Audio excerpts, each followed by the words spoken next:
for all you people out there who never actually learned how to make a ponytail, let's start with the real basics, and hopefully I can help you get to the point where you can start practicing.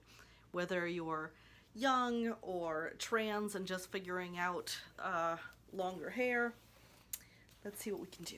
So, get it brushed first.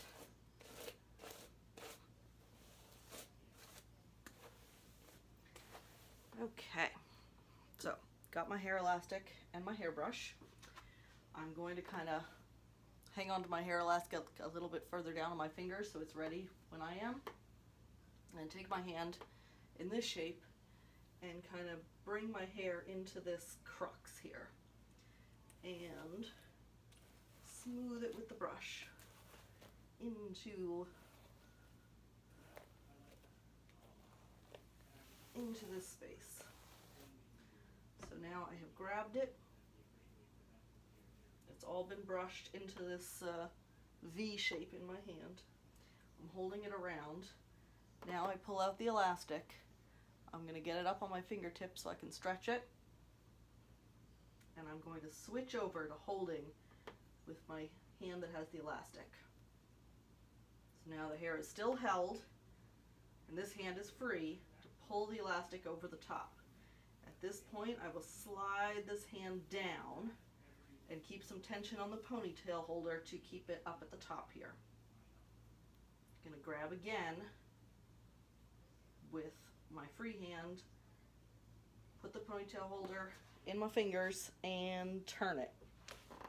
Same thing again. Pass the hair to the one that has the ponytail holder.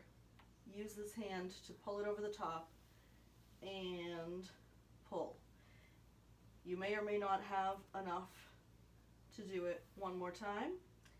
And if you want to do a bun, this is what I'm talking about with leaving the last loop out. Some styles will do this, and then you can, make a bun.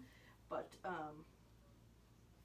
usually you would still pull that all the way through and give it a little tug to tighten it up if you want to. And then I like to give it another brush through. And that is the real basics.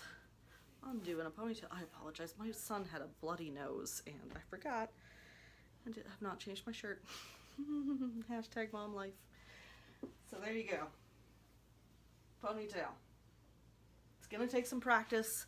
Your hands will develop the muscle memory eventually and you'll be able to go right through it. But, take your time with it, be patient, and you'll get it pretty soon.